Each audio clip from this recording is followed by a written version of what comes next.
TJ Donovan, the Vermont Attorney General, and we are hosting a panel discussion about cannabis and next steps for Vermont, but more importantly, conversations from our neighbors, particularly from Maine. We have Eric Gunderson here, who I will give a full bio from Maine to my left, and Kevin Conroy from Massachusetts, and Charlotte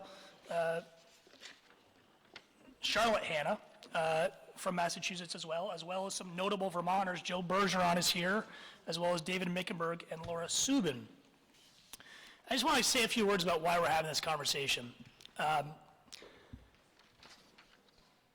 think Vermont is in a really weird position when it comes to cannabis.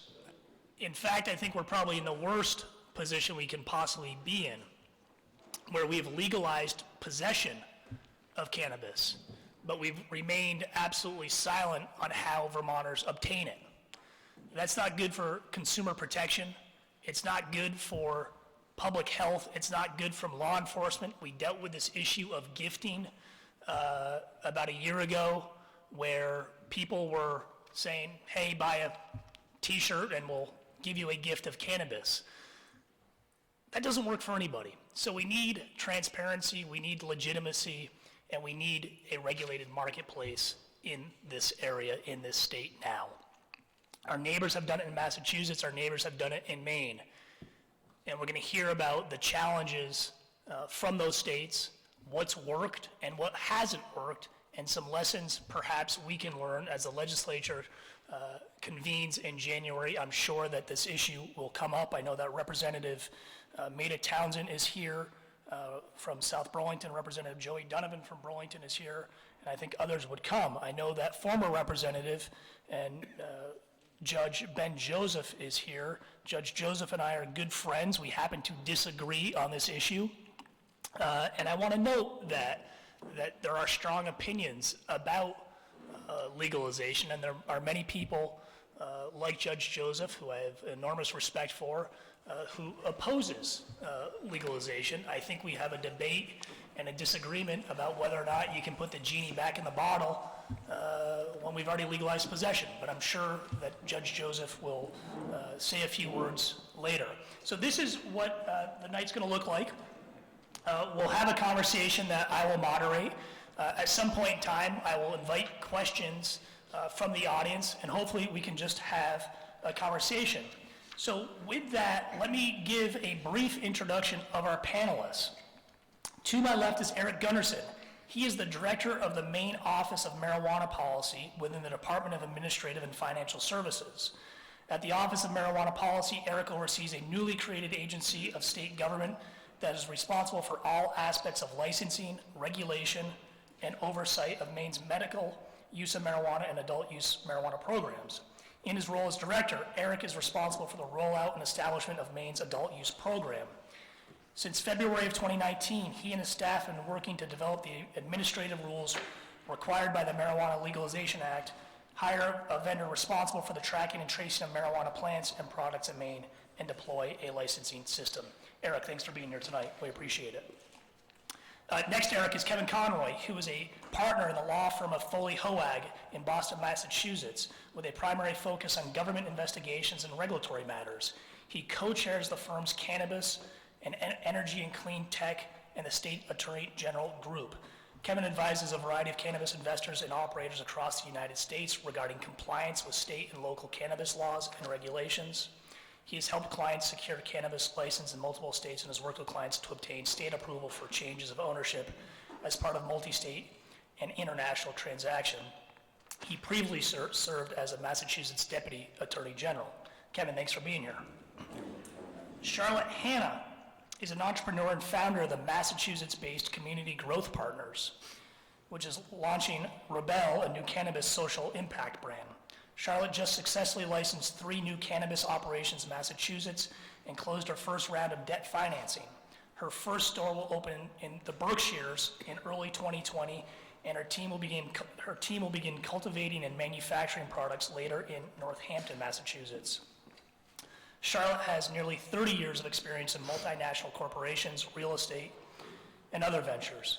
Since 2012, she has invested in undervalued real estate and development projects. Previously, she worked for over 11 years at Goldman Sachs, holding various positions within the firm's training and organizational development group, helping to build the workforce and structures the company needed as it evolved and grew. Charlotte, thank you for coming to Vermont. Joe Bergeron is the president of the Association of Vermont Credit Unions.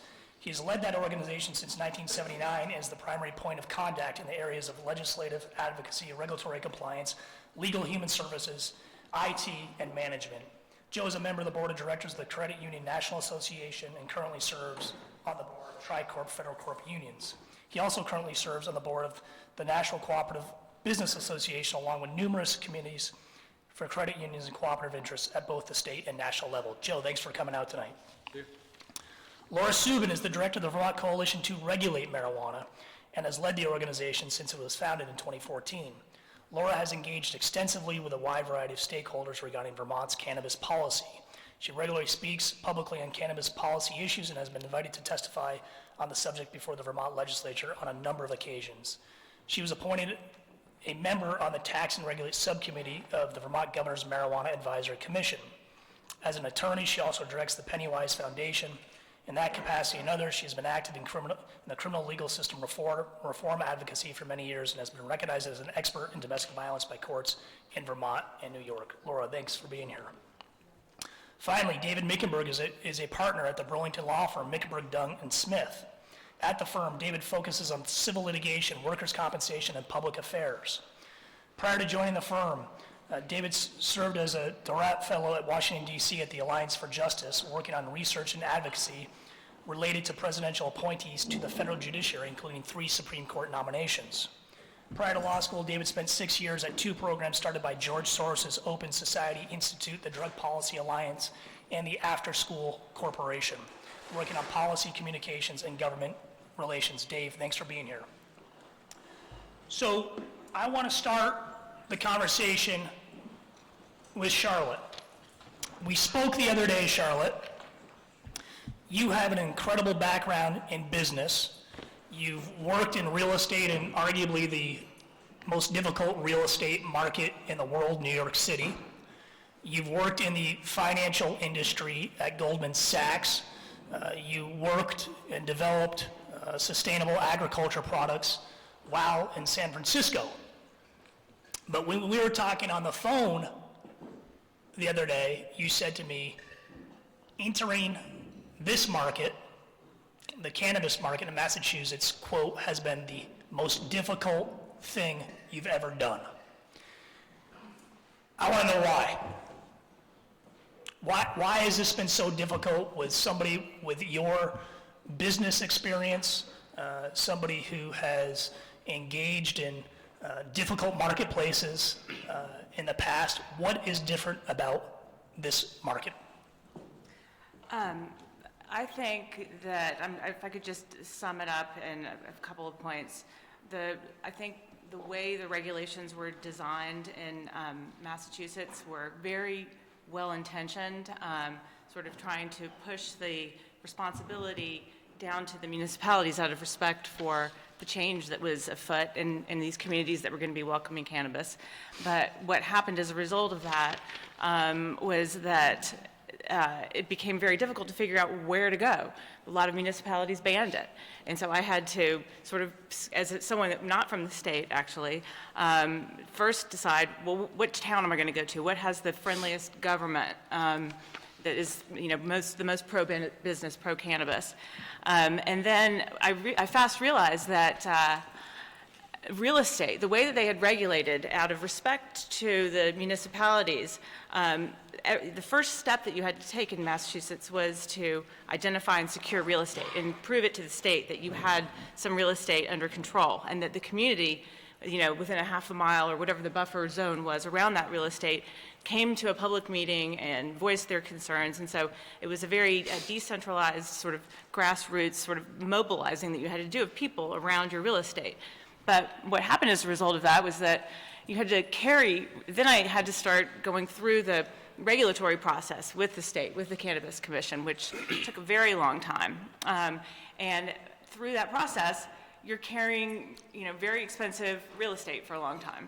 And, this became apparent to property owners in all these municipalities that if you were in the zone where cannabis was going to be allowed, suddenly you had a valuable asset on your hands, and prices went up. You had to, and there was an interesting intersection with opportunity zones, which is a federal program to get investment into communities that have been hurt, economically. And so a lot of people started looking in these, at the intersection of opportunity zones and cannabis zones. So I was bidding on properties and that were $300,000 the year before were suddenly $2 million because the property owners realized that they had an asset. So it required a lot of capital. And the second part to what has been very difficult about this is the lack of liquidity. I'm used to, as a real estate investor, going to a bank and borrowing or having a line of credit against some asset. There's no liquidity available for this industry. There is liquidity, but I'm going to call it usury, 20, 30% rates if you want to borrow from private sources. And recently there's been a little bit of a bubble in the cannabis market from an investment perspective, and equity capital has really dried up. So it's become very difficult to get access to capital. So you have this interesting dynamic where people are in control of assets that you need in order to proceed, and you don't have access to capital.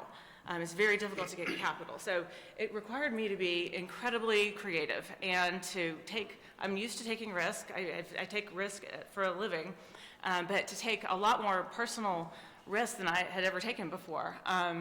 And so that is, if I could give any advice and input as a small business, I am a small business owner. It's just me and a few people working with me, and to really think about the small business and those kinds of challenges because of where we are with the federal laws and the lack of banking opportunities for people. I have a lot of, we can get to recommendations, but that would be sort of why it has been very difficult, because of the way the regulations were designed to make real estate the very first important step, and the lack of liquidity, to make that happen. Thank you. Kevin, let me go to you. Give us the thumbnail sketch of the Massachusetts regulatory system. What does it look like? How did you guys get there? And I want to follow up on one of the things that Charlotte said about lack of access to capital, which I would translate as lack of entry for folks who don't have capital. Have the mass rules kept people out who don't have access to capital? But regulatory framework and some of the problems you've seen with Massachusetts thus far. First, I just want to thank you, General, for having me here. I feel a bit conflicted being here. I was speaking to one of our clients who's got a dispensary, and his dispensary happens to be somewhat near the Vermont border. And I said to him, "What do you? I'm going up to Vermont. What should I talk about?" And he said, "You got to lie." I said, "What?" I said, "It's the Attorney General is doing this presentation. I can't lie at a presentation from the Attorney General." He said, "No, you got to lie." He said, "You got to say that we are selling to kids. You got to say that it's led to increased crime." He said, you've got to say all of those bad things that are going on. I said, "I can't say that. None of that's going on in Massachusetts. I can't say that." He said, "You have to." And I said, what are you talking about? He said, do you know how many people drive across the Vermont border who come to Massachusetts and buy product and come back to Vermont? I said, well, okay. So if you hear some bad things out of me tonight, it's largely because I'm trying to protect my clients. But for the most part, things are going very, very well in Massachusetts. And I'll give you a quick regulatory overview. We passed an adult use referendum in 2016. We today have 35 dispensaries in Massachusetts, kind of spread across the state. Some are near state borders because we have so many people coming to the state because of cannabis now. We're going to do about $600 million in cannabis sales in Massachusetts next year. That we have a 20% tax in Massachusetts, and so that's about $125 million. Is that money earmarked anywhere in the state? That is not earmarked. That money goes back to the general fund and is used. Our Cannabis Control Commission is about has a budget about $7.5 million, and so this has been a real moneymaker for Massachusetts. Now, we are the first adult use state on the East Coast. Again, we get a fair number of people from out of state who come to Massachusetts just because of this.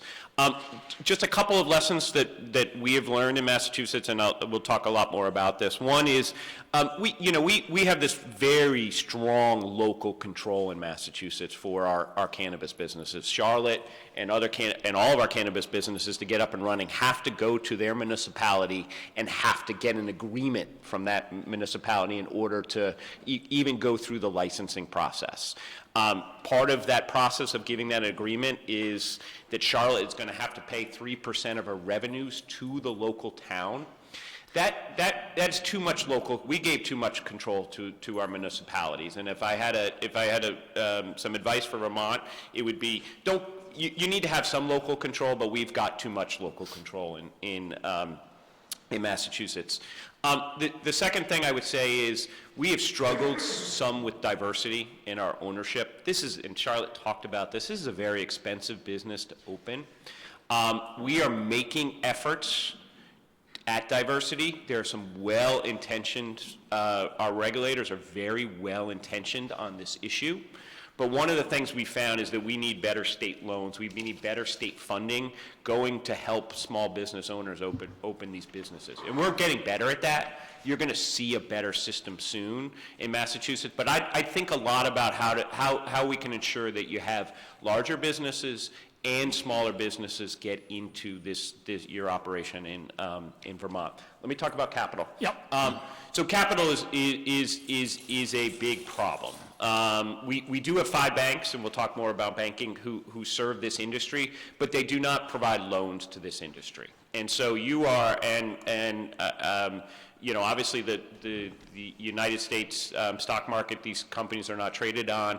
It is a tough capital environment. It's only gotten tougher over the last couple. What we find is that most of our businesses rely on small investors, family offices to fund their businesses, but that has become a challenge, and it is a real challenge for folks who aren't in normal capital challenges. I mean, Charlotte's somebody who worked at Goldman Sachs, has a very, very good network. It's challenging for her, but for folks who don't have those sort of networks, it is a real challenge, and it's had effects on our diversity, and that's one of the reasons that a state like Illinois has provided specific loan programs for small business, because that's the only way you can get access to capital.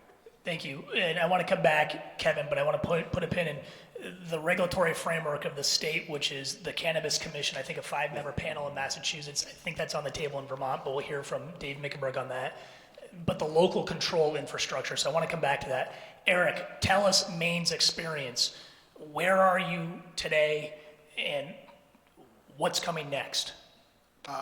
Well, today was actually a really exciting day in Maine. We hit one of our major milestones. We actually announced and made public our applications for our cultivation, manufacturing, and retail store facilities at the very tail end of our what I'd call a staggered rollout of applications. Last month we introduced or made public applications for our IIC cards, our individual identification cards, applications for our testing facilities, and this close the loop on that. So a very exciting day.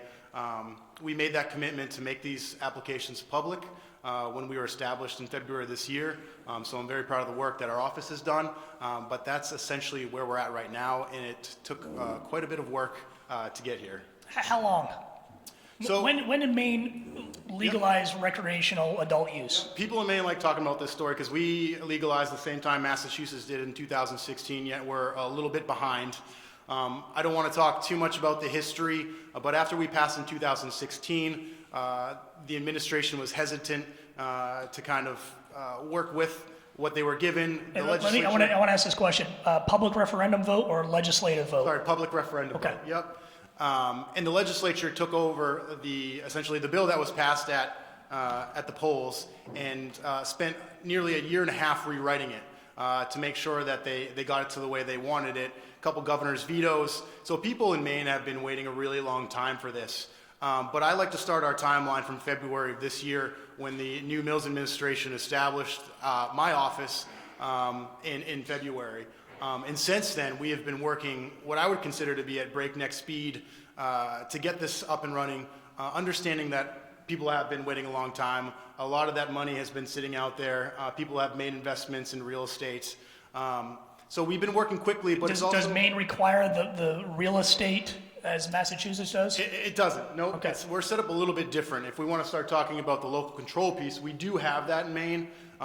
We have an opt-in program, so in order for a municipality to take part in the program, they need to opt into the program.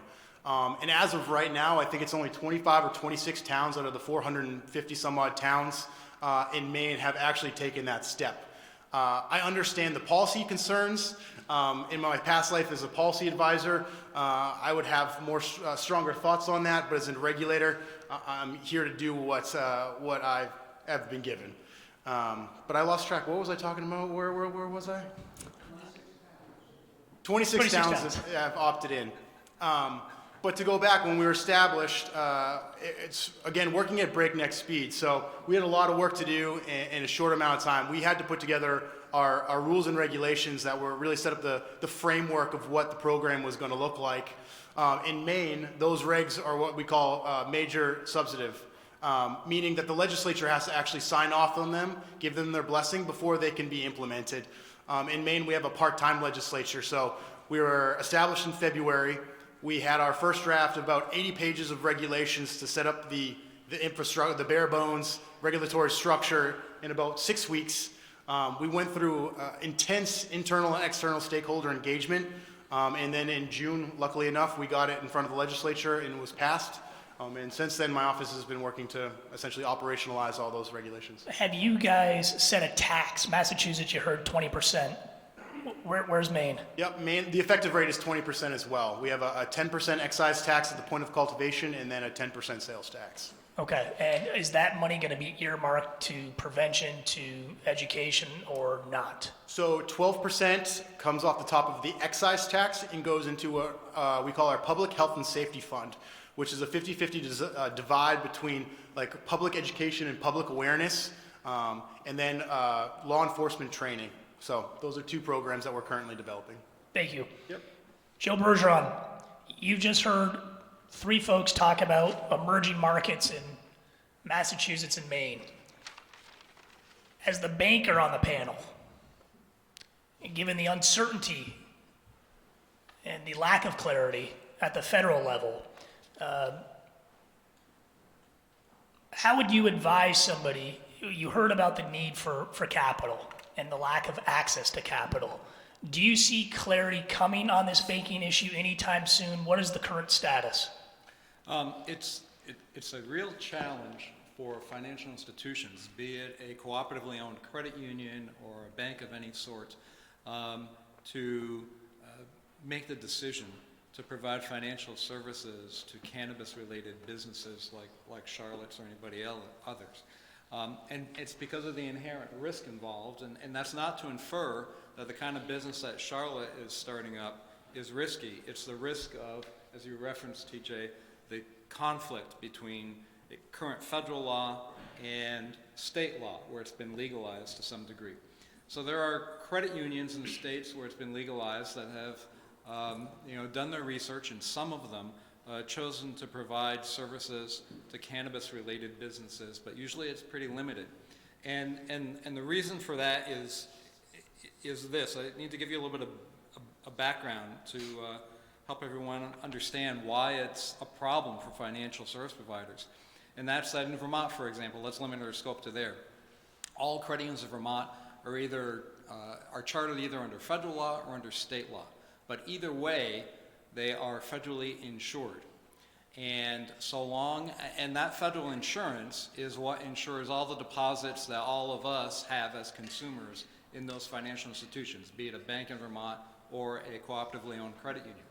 And so if you are in a state like Vermont, Massachusetts, or Maine, where cannabis business is legal to some degree, and you want to provide service, you are doing it at the risk of potentially, it hasn't happened yet to anyone, but potentially losing your federal deposit insurance coverage. And if you lose that federal deposit insurance coverage, you can't do business. You're out of business. And so the federal government, because it's an illegal substance still, has not offered any clarification as of yet. There's been minimal guidance to financial institutions that want to get into this business, but they're having to go an awful lot further than they would in serving any other business on Church Street here. So there's a lot of federal reporting involved that they have to do, kind of CYA kind of business, and they have to know that Charlotte's business. They have to interrogate her, whether it's a bank or credit or whatever, it doesn't matter what financial institution it is, and they have to know what kind of business that is, and they have to keep on top of that to ensure to their regulator, be it state or federal, that that's a viable and legal business and it continues to be that way. And even credit unions and banks that don't serve a cannabis business at all, they still have a risk because they don't know what businesses that they might have that are doing business with some cannabis-related business.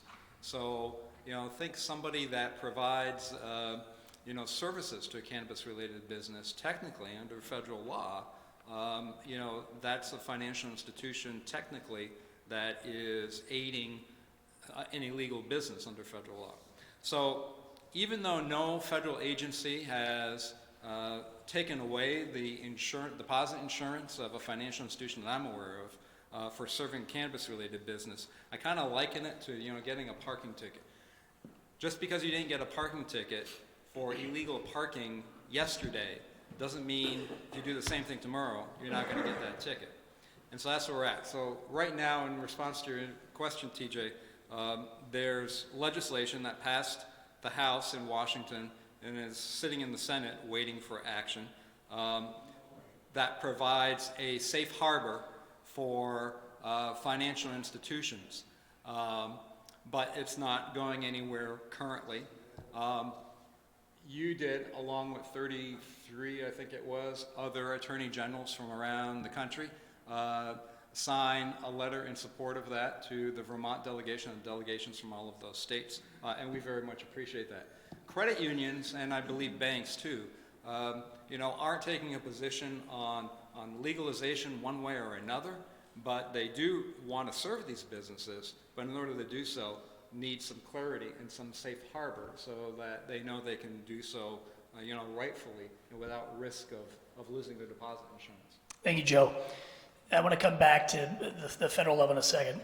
Laura Subin, we hear a lot in the Green Mountain State about legalizing, quote, the Vermont way. What does that mean? What does it mean for the farmer? What does it mean to perhaps the retailer here in Church Street? What does the Vermont way mean, but with a specific focus on, I think, our history as a rural agrarian state? Well, I think it means a lot of things, and I want to be deferential to all these farmers and small business owners that I know are sitting in the audience and have a lot of experience to draw on about doing this the Vermont way and doing farming and agriculture the Vermont way when it comes to talking about small farms and small cultivators.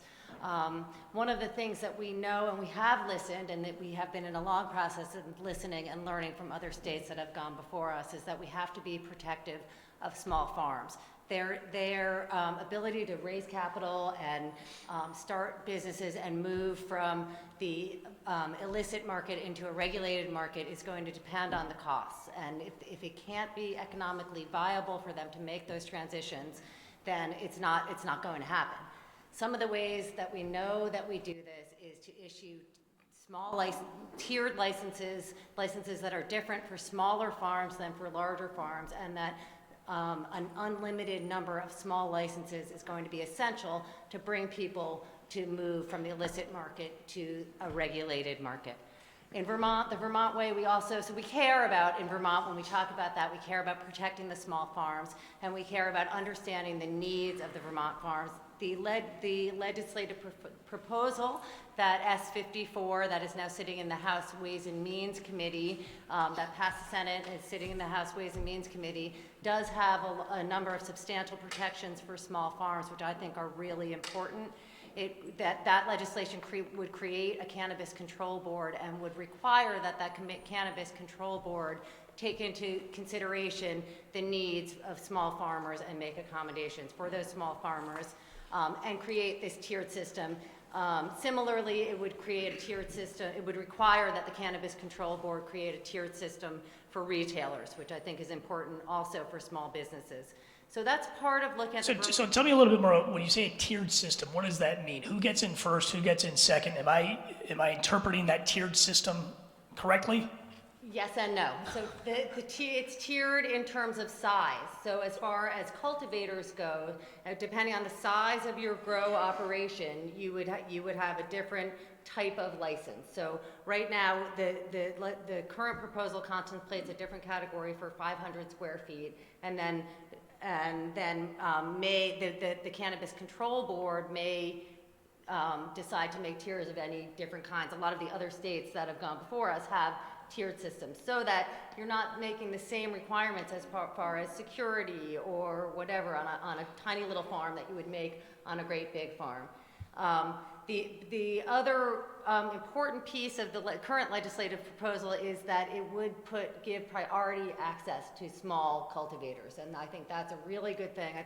I'm really pleased that the legislature has listened to the fact that small farmers need to get access to the market quickly, and we need to remove as many barriers of access to the market as we can for small. How are we defining a small cultivator? So the legislative proposal defines it as less than 500 square feet. Got it. So there are differences of opinion about whether that should be 1,000 square feet but that type of size of cultivation operation.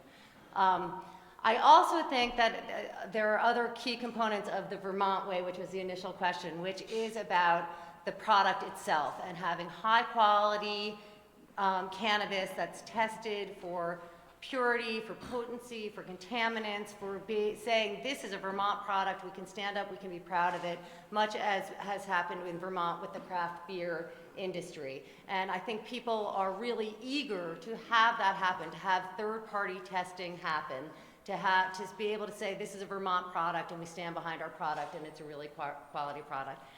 One other key component of the Vermont way, I think, is again around removing barriers to access. And since we are at a panel of the Attorney General, we are a state that values restorative justice, and we believe deeply in a restorative justice model. So that means letting people that have been harmed by cannabis prohibition have access, removing the barriers of access for those people to an emerging cannabis industry. And I think that's a really important value in Vermont. It's been, other states have worked to do that. It's a difficult thing to do, but I think it's a really key priority to say who's been hurt most by prohibition, how do we bring those people into the market? And so that's going to mean not only supporting small businesses and minority-owned businesses and businesses that are going to pay a living wage, but also to continue ongoing criminal legal system reform. So that right now we have legalization of some amounts of cannabis, but we haven't changed the penalties going upwards from those amounts. And I think we need to continue to look at the overall drug policy and look at what that means and how it reflects Vermont values and what we believe about restorative justice. Okay, thank you. Dave, give us the legislative history of Vermont's action on cannabis from medicinal to recreational to the current bill, but I also want you to talk about two other things. I want you to talk about hemp, and I want to talk about the conversations in the legislature with this bill about the revenue generated. Where is it going to go? Is it going to go to education, prevention, or is it just straight general fund dollars? Okay, thanks. Thanks for having me. I just want to say one thing about the Vermont way, reflecting on what Laura said.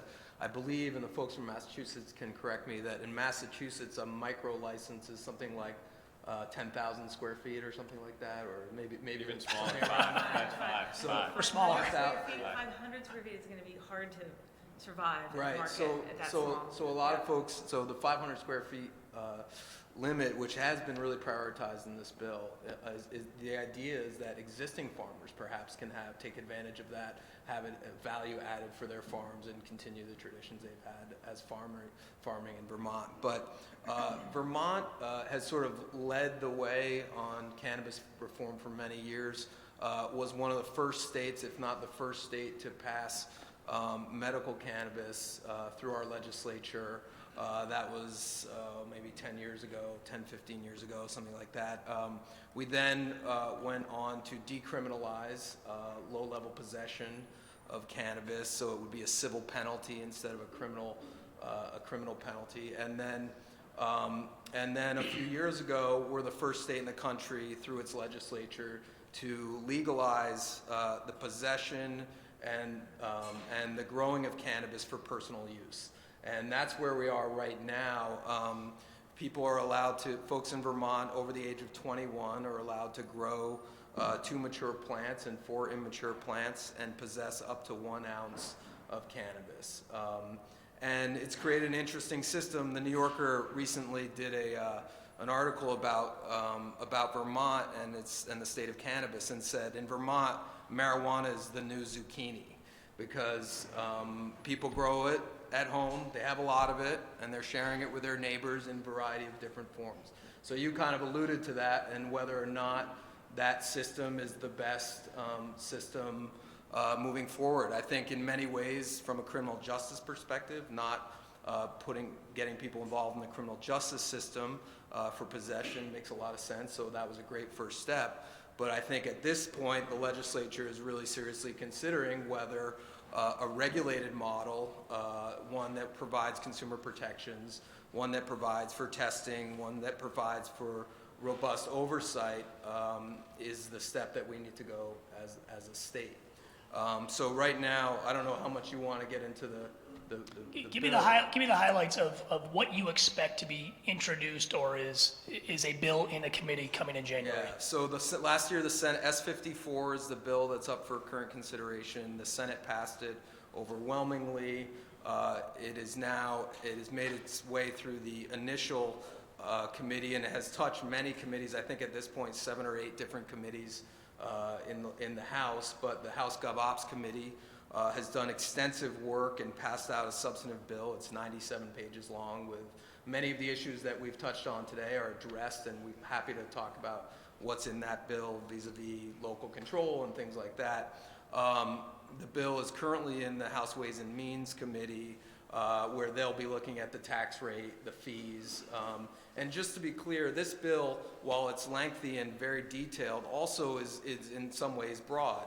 It sets parameters that need to be followed, and it sets sort of the values that the legislature wants to move forward, but also leaves up to the Cannabis Control Board a significant amount of responsibility to get into the Cannabis details. Control Board, a 5-member board. Who are the appointees?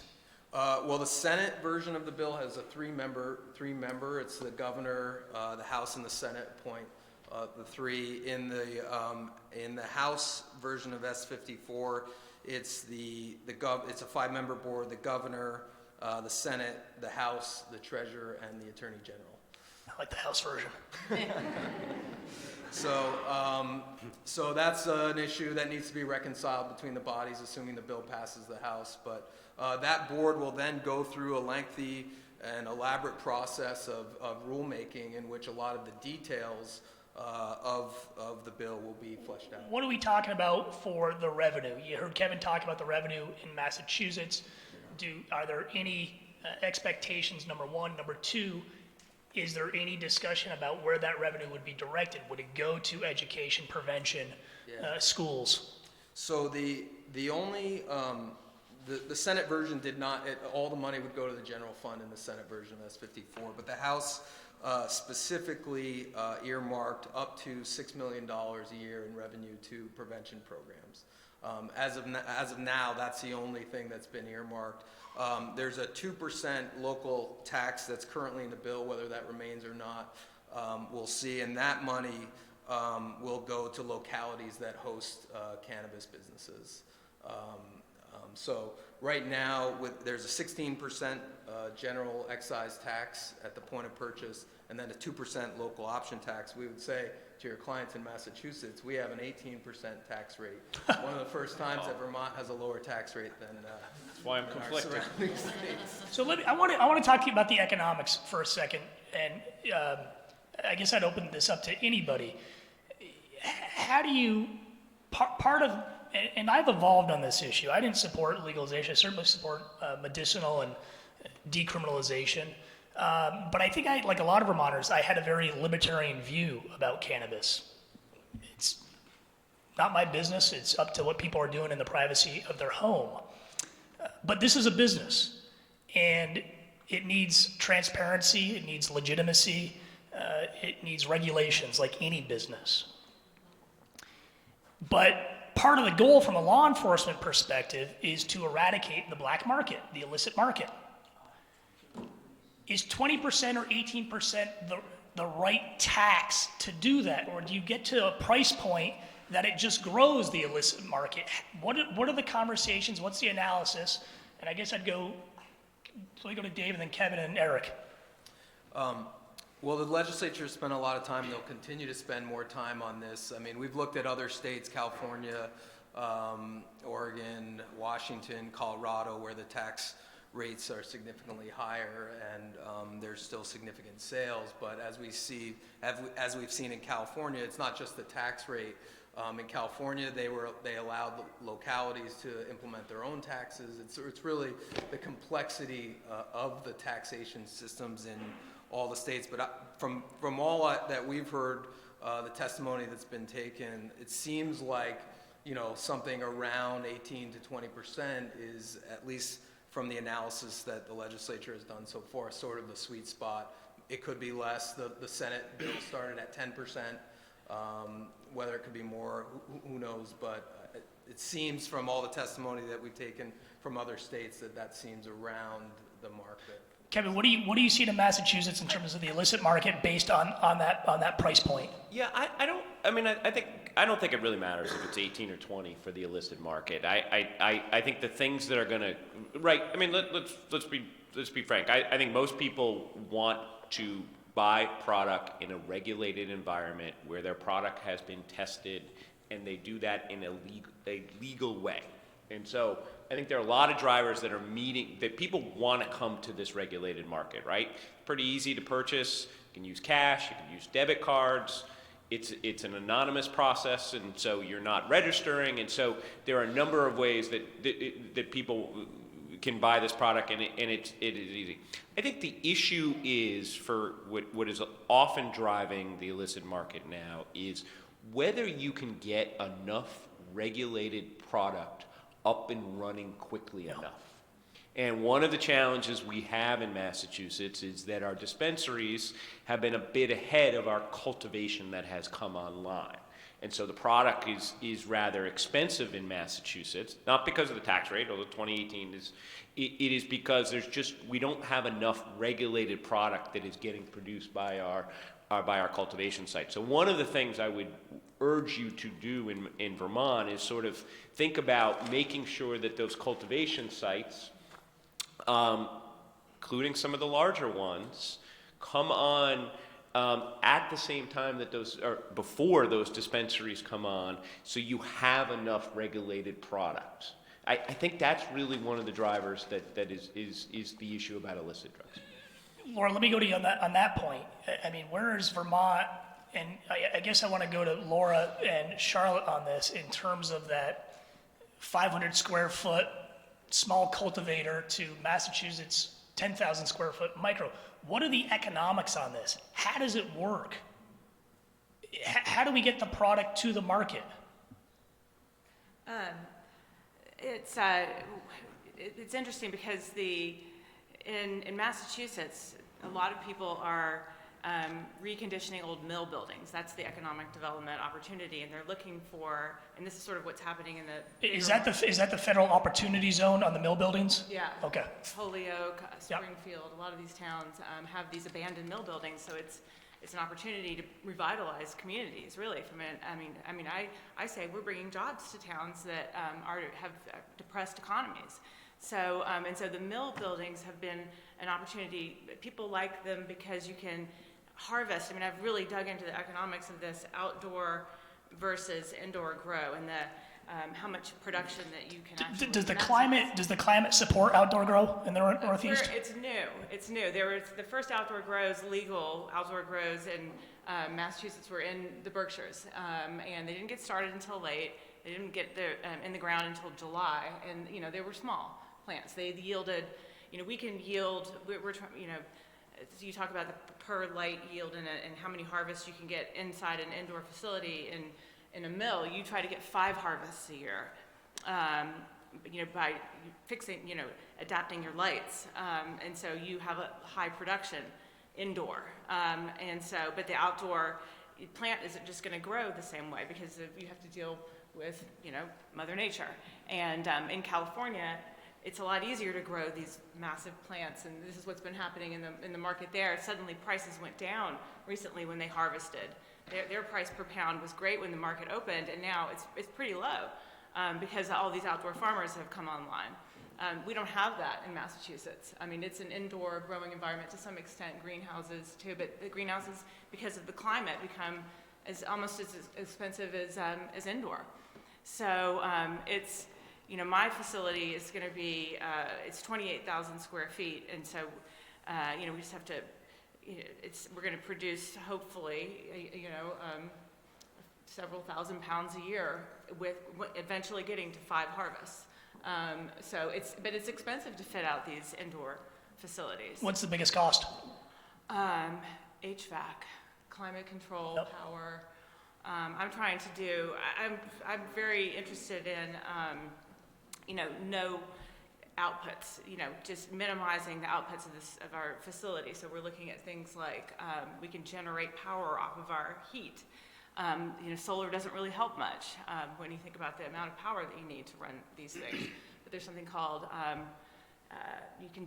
generating power off of your gas-fired heat systems. So I'm trying to minimize the amount of waste that comes out of these indoor production facilities because it's pretty serious.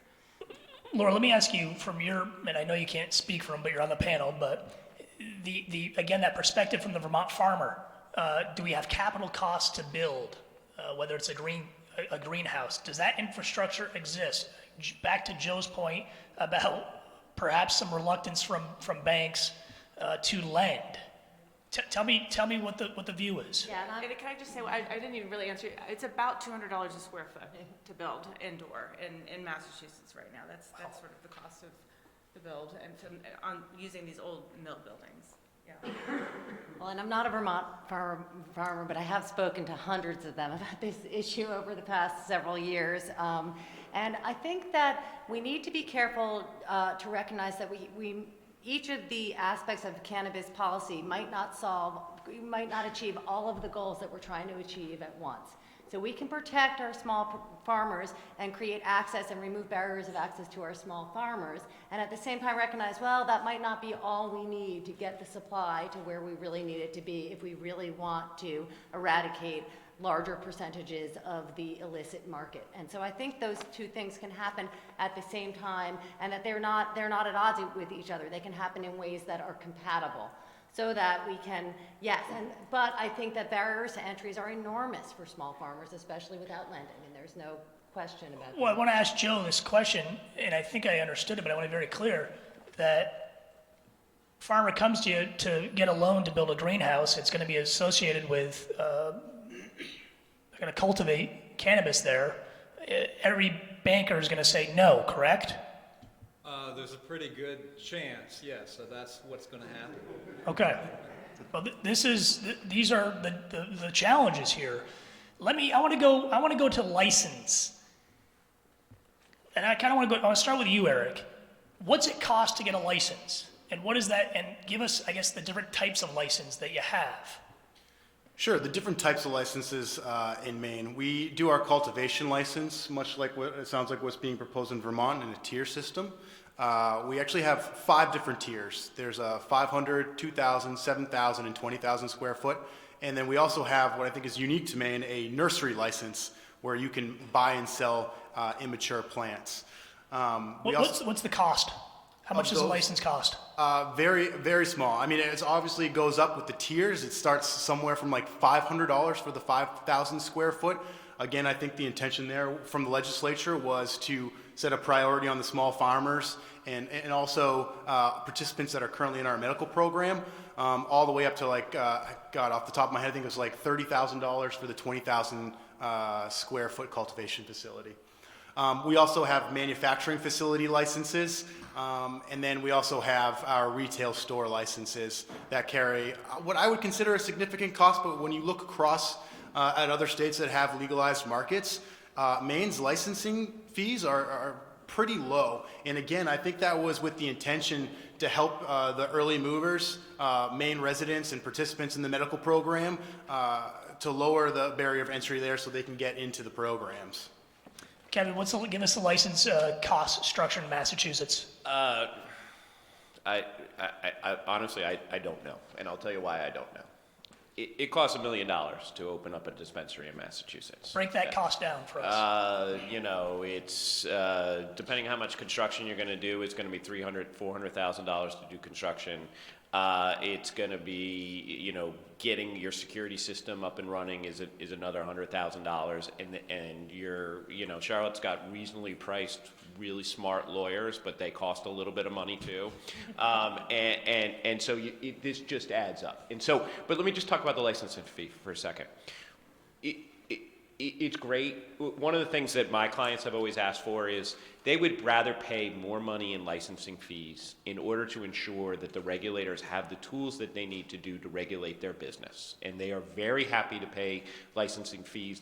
They'd be happy to pay double the licensing fees if the regulators said, we need that money to properly regulate this business. I don't think the licensing fees, to tell you the truth, the application fees are really a big issue in this area. I appreciate it's good to keep your application fees low, but I'd rather the question be, what do the regulators need to regulate this business, and then what do we need to do for licensing fees to ensure that the regulators have the resources that they need? On that $1 million price tag, part of that is the requirement under mass law to purchase and own real estate. Or lease. Or lease. Or but lease. Yeah. I had to carry and pay the rent. No one was going to let me just, secure an option something without paying them. And so I had to carry a lease for 11 months David, before we could get Dave or Laura, what are we talking about in terms of application fee, a license fee in Vermont? No requirement on real estate, or is there? No, on the fees, that's yet to be determined. It's something that the Ways and Means Committee is going to think about and look at.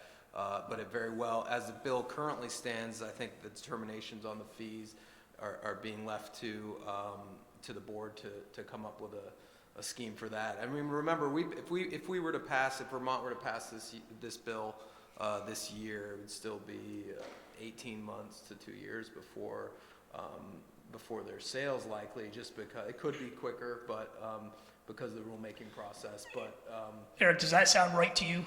A 2-year rulemaking process? I mean, we drafted about 85 pages of rules in like 2 months. Of course, we went at an insane pace, and it was a very odd exercise to go through. I would not recommend that.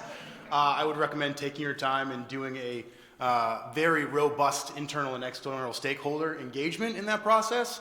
But yeah, I mean, as far as to get to a point, I think if you look at most states, it's something like 12 to 16 or 12 to 18 months from legalization to sale. So I guess I want There were to, 2 years. It took us 2 years, but that was because our legislature There kind are- of slowed it There down. is also, Vermont is unique in that we are one of the first states to do this through a legislative process. And so we have been deliberating about some of these details that will be part of the rulemaking now. In the current proposal, things have shifted. So in the earlier legislative proposals going back to 2014, 15, 16, there were a lot more details spelled out in the legislation, including the amounts of the fees and the tiered cultivation system and all of that kind of thing. This current proposal creates a cannabis control board and leaves a lot of those details out of the legislation. So that's a big change for Vermont. Whichever path we take, a lot of this discussion and debate and analysis and looking to our neighbors has already happened in Vermont. So it's a little bit of a different scenario than the states that get handed a referendum and then have to start the rulemaking after the law has already been passed. So it's an important distinction, I think. has there been conversation, Dave, then I'll go to Kevin and Eric on this, about a residency requirement in order to possess a license in Vermont? That's yet to be determined, but yes, that's absolutely been conversations. That you have to be a Vermont resident. Well, some have said, should it be a priority? Should you get prioritization if you're a Vermont resident? Should it be a straight residency requirement? Other states have straight residency requirements for ownership. Some question is would ownership, would the requirement be 51% Vermont resident? And then, I mean, one of the issues is access to capital. So if we're requiring, for instance, only Vermont ownership and only Vermont capital, that's going to make it difficult for Vermont's industry to get off the ground. Eric, Maine, is there a residency requirement in order to possess a license? Yeah, there most certainly is. When it was actually passed via referendum, the way the bill was written was actually the first actors, the people that could get in the program first, were our caregivers, our participants in our medical program. And when the legislature rewrote the bill, they didn't want it necessarily just to be the participant in the medical program, that there might be other Mainers, other farmers that wanted a shot at this new program. So they rewrote it with a residency requirement that the directors, the managers, the partners of the businesses that own these licensees all need to be Mainers. But the second point to that is there was a robust conversation in the legislature about equity ownership. There wasn't enough in Maine to really have a thriving program. So 51% equity owners need to be Maine residents. 49% equity owners can come from out of state. So I'm sure when you go through that process in the legislature in Vermont, there'll be a very robust conversation about that, but that's the way we're set up. Kevin, Massachusetts residency requirement and thoughts on that? We do not have a residency requirement in Massachusetts, and I think it's a bad idea, and I'll tell you why I think it's a bad idea. First is, look, there are, I forget now, what are we at, 11 regulated states, adult use states in the country right now. You are going to need to have out-of-state people help you set up these regulated businesses. This is a highly regulated industry, and you are going to need the people from out of state to help you do that in order to do it the right way. We had influx of people from Colorado when we opened ours, and those people helped us a lot. It made for a better system. And so I get nervous when you talk about residency requirements. The second reason I get nervous about it is, Eric is implementing the rules, not making up the rules. It becomes a very difficult, burdensome process for regulators to have to go through and analyze these businesses and understand who owns these businesses. And people like me, lawyers, spend a lot of time with regulators talking about our corporate structures instead of talking about how to make this system safe, how to do it in the right way. And so you can get bogged down a lot in these systems that talk about, and I'm sure Eric's doing it the right way, and no criticism at all, but you can get bogged down a lot in when you set up these sort of artificial rules about who owns and not. It really becomes a drag on a business. It means you got to hire lawyers, and it raises your costs. Can I just add to that? Because I have to agree with Kevin. So in my past life, before the position I had now, I was a policy advisor for our Speaker of the House and Maine policy point person for the committee that actually rewrote the Maine Legalization Act. And at the time, when you're having these conversations, I mean, I might disagree that I think the residency piece is nice to kind of gear towards Mainers and give them the first shot. But when you're going through that process and setting it up, it may seem like a good idea, but now when I shift to this new position and I'm the regulator and I'm putting together a licensing regime, Kevin is spot on. Trying to understand the complex corporate structures and how their businesses and the flow of money keeps me up at night, among a few other things, but he's right on. It's just keep in mind that it may seem like a good idea, but it's very, very difficult to execute. Charlotte, I want to talk about testing. Tell me what the requirement is in Massachusetts, who's doing, what's the cost, and who's certifying?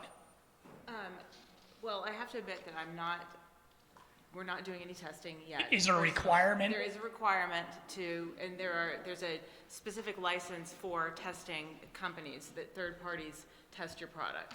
And then we're in the process of buying, so I'm asking all of the manufacturers and the cultivators to give me their test results so that I can look at how the product tests. That was a slow process. I think that getting the testing companies on board was one of the things that did slow down production in the state, because they were the last to get regulated. They didn't get certified until after the retailers were approved. There was some problem in the timing of things, I think. So I think it's getting better and there's not a backlog anymore, but it does add time. But it's nice to know that we can ask and look at test results of product. Whereas in the hemp industry, I started sort of exploring hemp, and it was really frustrating because I would ask people, what's the name of the variety that's in this CBD oil that you want to, this distillate that you want to sell? And no one could disclose what it was. So I like the testing regulations, really strong, robust testing in states, because we know that we can prove. I mean, we in the legal cannabis industry, we actually are under so much more scrutiny relative to any other form of agriculture. Any plant that you eat and put in your body, you can't get the kind of test results that are publicly available like you can with cannabis. Joe, same question, different facts. Testing company wants a loan. Reluctant to lend? I haven't heard anyone ask that of a financial institution before, so I don't know that I have an answer for that, but I would guess that if it is able to be interpreted as, aiding a business that is dealing in a product that's still federally legal, that it still poses an issue for a financial institution that's federally insured. Thank you. Kevin, give me the rundown of the testing requirements in Massachusetts. Is there a certifying authority? Where do the test results go? So we went with the system of a third-party testing, and so we have, I think now, 3 third-party testing companies that have been licensed by the state. So these are independent companies. They are required to not have any ownership in a dispensary or cultivation site, so they truly have to be independent. That system has worked somewhat well. I think that the problem that we ran into in Massachusetts, which was we didn't, the testing lab licenses didn't catch up with the number of dispensaries. And so we had many more dispensaries than we had testing labs, and we got a backlog. And so one of the lessons that I think you bring to Vermont is you got to make sure that you license enough testing labs so you can test this product in a quick and efficient way, in a safe way, make sure that's done well, but it doesn't become a backlog on the system. On the licensing of the testing, is it specific to cannabis, or is it CBD, hemp, and cannabis, or is there a breakdown? So I don't know the answer to that question. They do other types of testing. There's a specific, very detailed regulatory structure for cannabis, and our cannabis regulators in Massachusetts do not regulate hemp in any way. That's a different entity, and they set up a certain area in the labs that are specifically for cannabis, because you're going to have regulators in there who are going to go through that process. And just picking up Joe said, they have a hard time getting loans as well, and it's really because they're a plant touching entity. They're actually touching the plants, and that's the reason they have a hard time with loans. So, Dave, Laura, Yep. Where are we on testing in Vermont? And talk a little bit about the hemp industry in Vermont. It was booming. Perhaps, according to reports, that we had an oversupply this past harvesting season. Are we testing there or not? What does it look like? Well, I'll just start on the testing. The testing in the bill in S54, again, it models other states. There'll be third-party testing required for products. They've prioritized the licensing of the testing labs to make sure that they're up and running so that small cultivators and others can get their products tested prior to going to market. But the testing issue is an interesting one, as it. And I'm not an expert on hemp, but right now, under new proposed federal guidelines, testing laboratories will need to be DEA certified. So there's a question, and it's not required for cannabis, but there's a question whether there will be testing labs in Vermont that will be DEA certified for hemp products, and whether those same laboratories likely could be the same ones that are doing the testing for cannabis. It's unclear at this point. But I guess I'll go back to my opening remarks. Isn't the genie out of the bottle on this? I mean, the product is in the store. It's on the counter in gas stations, and now we're going to put a new rule saying it's got to be tested. What happens to those products that are already in the stream of commerce? You're talking about hemp or Yeah. CBD products? Well, I mean, Because I think it's analogous if we're talking about a retail regulated market and that distribution chain about how you get it to market. yeah. Go ahead, Laura. Well, I think there are conflicts between the new rules that have come down federally on hemp and what Vermont has moved forward with, and that's creating a lot of anxiety. I think that Vermont has done a lot of really positive things around the rules they've set up around hemp, and should, I hope, carry on. We have states that are adopting policies and developing programs that are against federal law. I mean, there's a lot of lawyers on this panel, and that's just a fact. And my hope is that states will continue to lead the way, and that eventually some of the problems with the new rules that have come down from federally on hemp will change too. But there is a conflict there. There's no question about that. But without robust testing, the illicit market has an area to now enter.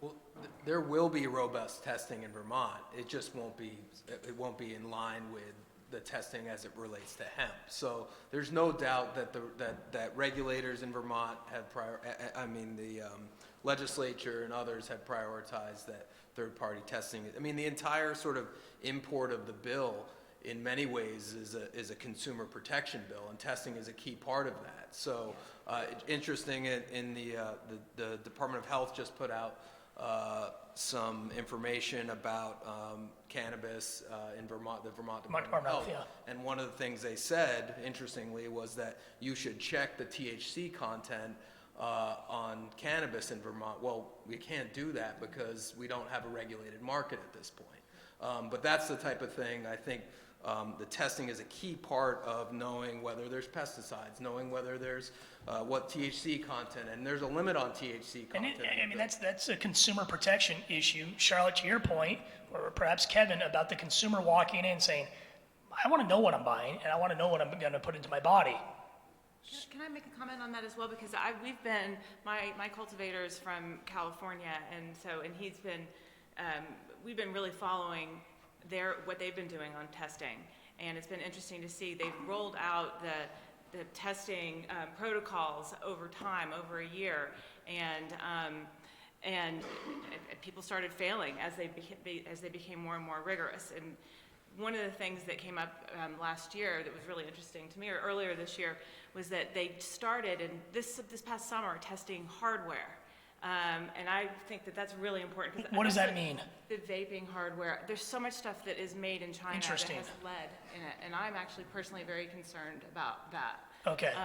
And in Massachusetts, the hardware isn't tested, and so you're heating these products that have lead in them. The coils have lead, and there are very few manufacturers for some of this vaping hardware that passed these California tests over the summer. So everyone failed the lead test.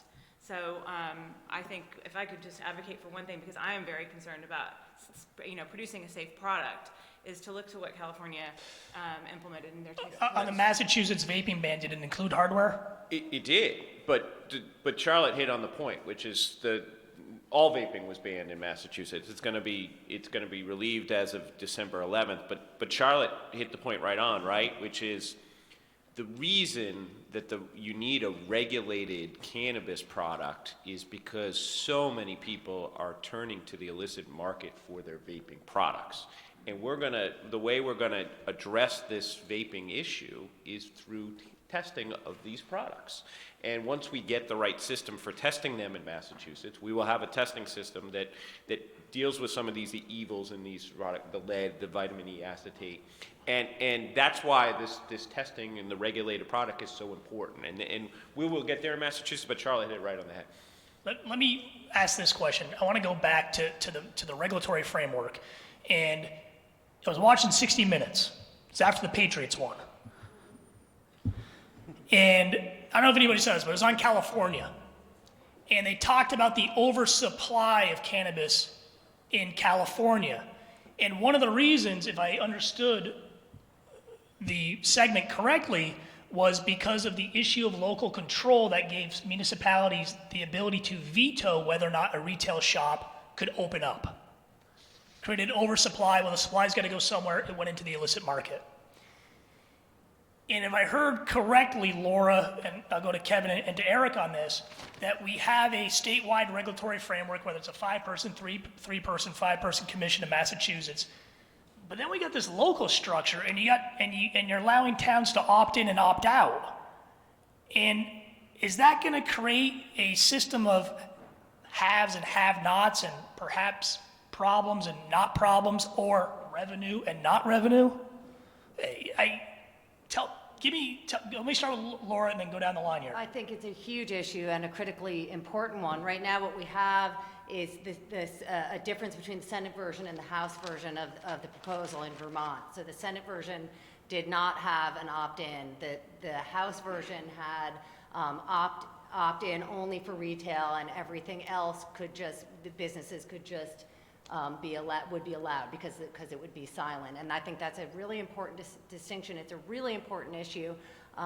We have right now the Vermont League of Cities and Towns is very actively advocating for opt-in for everything, and I think that would be a huge mistake. I think our farmers need to know I'm going to be able to add a cannabis crop to my small farm, and it is a huge barrier to access if you don't have predictability about whether in your location you're going to be able to operate this business. But so that remains to be seen. We also have a governor who was concerned about this issue, and that's some of the reasons why we got to where we did in the House.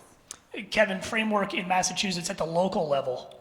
We have an opt-out system in Massachusetts, and about a third of the towns, last time I checked, had opted out. It's a voter referendum, however, and so the voters have to affirmatively vote to opt out.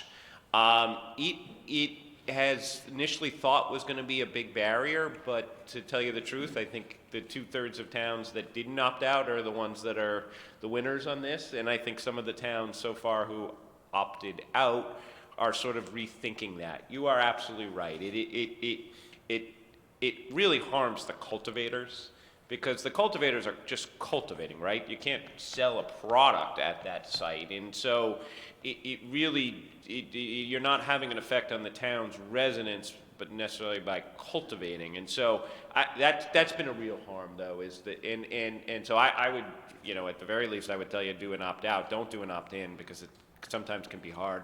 But I'm not even sure you want to even give towns the ability, especially on the cultivation side, to prevent the problem. Dollars up to the town's general fund? Yep. The standard is 3% of revenues from cultivation. Any marijuana business in a town, 3% of the revenues are going directly to the town. Eric, local control in Maine? Yep, like we talked about earlier, full opt-in for everything. We give a lot of power to the towns to pick and choose what they want. Some of our more progressive, larger southern towns have just opted in for everything. And then you see some other towns that will opt in for just cultivation or just manufacturing. It's oddly enough, one of the ones that the towns tend to stay away from are the retail, which is a concern for, again, what you're speaking to in California. Well, let me play devil's advocate on this a little bit. Are we going to create two different systems where affluent towns don't want it in their town? The less affluent towns are going to have it because they may need the money. Or is that a legitimate concern or not? I'm sorry, in Massachusetts, it's not really been the affluent towns who have banned it. You know, the Bostons, the suburban suburbs of Boston, for the most part, have allowed it. Obviously, the Western Mass Berkshires have allowed it, and there's some very affluent towns that have allowed it. It really has gotten into more of a conservative, liberal, progressive, conservative issue as to which towns have prevented it, and it's not necessarily tracked to income or. Okay. And also too, right, it's, the licenses so far, except for a little bit in Greater Boston, have been spread around the state. So, I think we're probably at the point now that probably the farthest resident in Massachusetts probably at most has to drive maybe a half hour to their nearest dispensary, so it's not a big deal. Kevin, I want to ask you this question. You said drive, which sparked a question about has there been an increase in driving under the influence cases, to the best of your knowledge, with cannabis in Massachusetts since full legalization? So this is the challenge, right? We don't have a procedure, right? We don't have a product. We don't have a way to test, and so that has been has been an issue, and it's one that the industry is heavily focused on, working with police chiefs. The one thing I do want to say on this issue, though, right, is that this, there was a feeling in Massachusetts when these things were opening that every parking lot of these dispensaries was going to be like Woodstock, right? And for those of you who haven't been to an adult use dispensary in Massachusetts, these are the most controlled environments you've ever been in. Most of them have a police officer, a detailed police officer out front. There is no. And let's just be clear: detailed police officer, the business is paying for the police officer, not the town. There is no tolerance for any use of the product on premises, and no tolerance for any use of the product anywhere in the neighborhood of those places. And so I a little bit off, but it's a really, for anybody who hasn't been to one, it's a very, very controlled environment. Dave, you were going to say something. Well, I can speak to what the bill does around this issue, around highway safety, but just on the previous point, just to be clear, the localities retain all of their inherent rights around zoning and permitting and things like that. So even whether it's an opt-in or opt-out system, there will be local control to the extent that they can, you can't override local ordinance and zoning procedures and things like that. What the legislature did do, learning from the Massachusetts example, at least so far, was reject this idea of host agreements, which really. What's a host agreement? I mean, a host agreement is a specific contract between, and folks in Massachusetts can correct me, specific contract between the business and the locality over a variety of things. Oftentimes, what we heard in testimony was things like, well, you have to make a contribution to the Boys and Girls Club, or you have to do X, Y, and Z, and it seemed like that was a massive barrier to entry for many of the businesses in Massachusetts. So the Vermont legislature at this point has said those host agreements aren't appropriate, but they have said that localities will retain their ability to regulate as they would any other business. So, Joe, if you can't bank, where's the money going on this? Where's the revenue and the profits going? If you know. So, we have one credit union in Vermont that serves 5 medicinal dispensaries we have in Vermont. So we have one credit union that is serving all of those dispensaries. And they are taking in the cash from those businesses, because those businesses are limited to dealing in cash. You know, one of the issues that businesses like Charlotte's will have to contend with, or do have to contend with, is, you know, it's not just finding a financial institution to make your deposit at, who probably is not going to lend to you. So you are resorting to going to high-price lenders like Charlotte referenced, but you also are not able to get credit and debit card processing. So you're a cash business, and having all that cash on the street is a problem. You know, as your office knows, it has the potential to raise crime and whatnot. And so that's why, you know, there are, and it's predominantly credit unions nationwide that have become depositories for dispensaries of all types.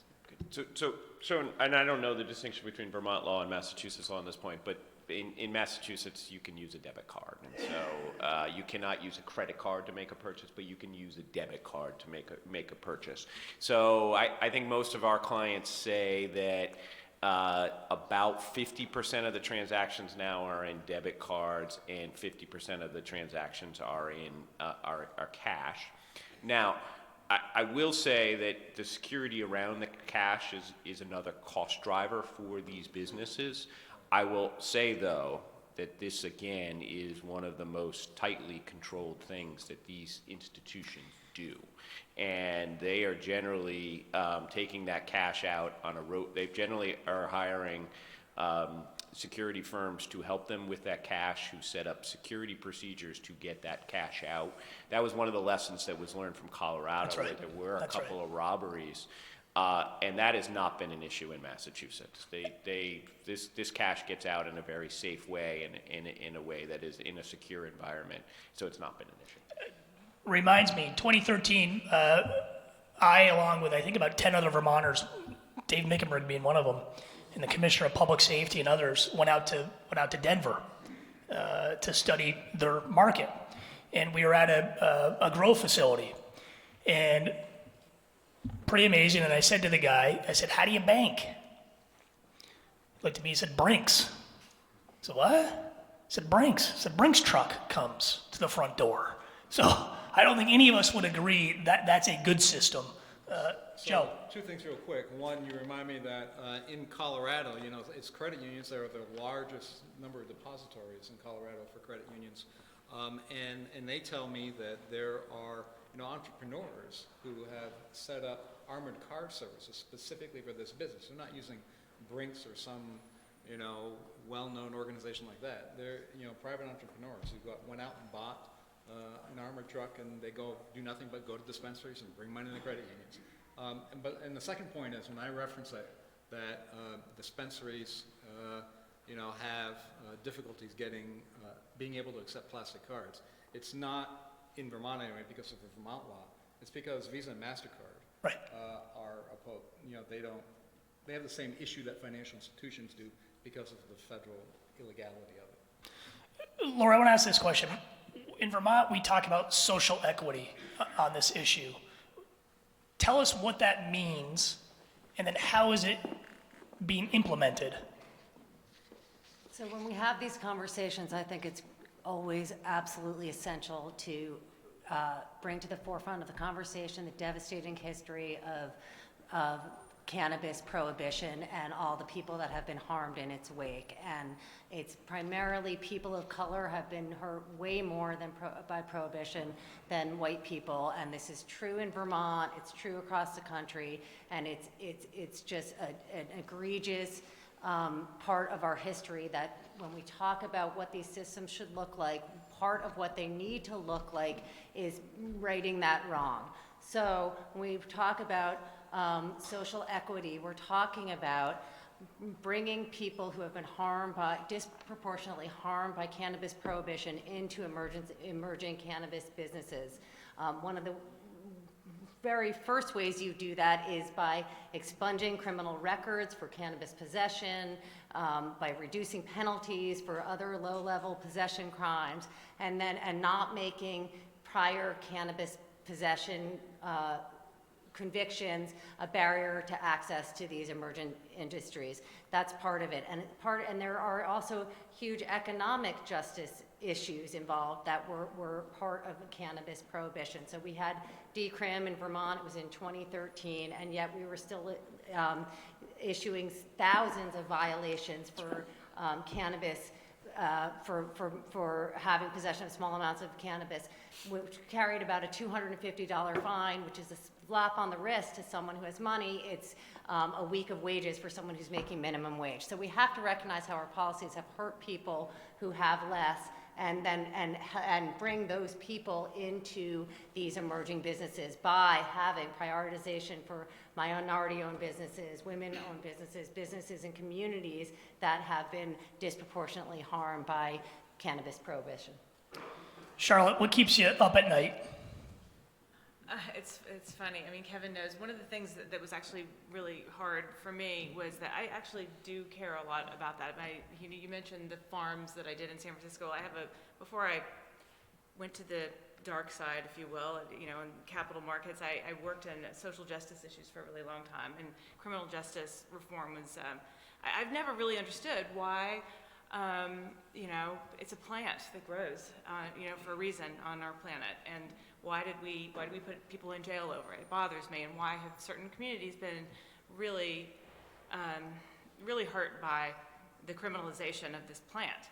So I have been working really hard to bring people into my organization from these communities and provide opportunity to people. So for example, one of the things that we're doing, there's an organization in the state of Massachusetts that works a lot with law enforcement to provide alternative sentences and working with DAs to make sure people don't get put in jail over nonviolent crimes. And so I'm working with this organization, and all these young people of 21 and over who are in this program are doing internships with me to get careers in the cannabis industry. So making sure I can find a way to provide a platform for people in communities that have been hurt by this to come on board with me and help build our business together, and just making sure I can make that work. I talk a lot about it, and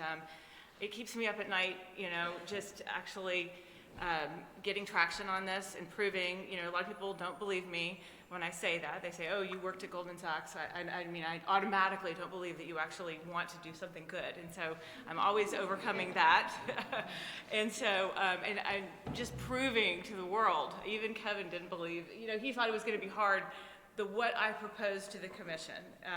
He thought they weren't, that I have a unique structure that I proposed, and no one really believed that we could do this. And so now it's time for me to bring all these young men into my organization and see if this little social experiment that I'm interested in trying is going to work. Right. So that's an interesting question on the heels of what you were just saying. Kevin, do we know how many jobs have been created in Massachusetts as a result of? Sure, somebody knows. I don't know. I will say that your average dispensary in Massachusetts has 35. Yeah. 35 people working there, and it depends on the size of your cultivation site. One of our clients is one of the larger cultivation sites has 200 people working there. But obviously they're much smaller sites. But you can just do the math from there and realize how the effect is people. I will say it is Charlotte can talk about it, it is a great driver for people in their 20s who are looking for responsibility and looking to move up in a very kind of freewheeling and fast-moving environment. And so you walk into these places and you see a lot of eager faces and people who want to work hard. Increase in tourism dollars as a result of legalization? It's too early. I joke about the number of Vermonters who've come to Massachusetts, but I haven't seen any stats on that.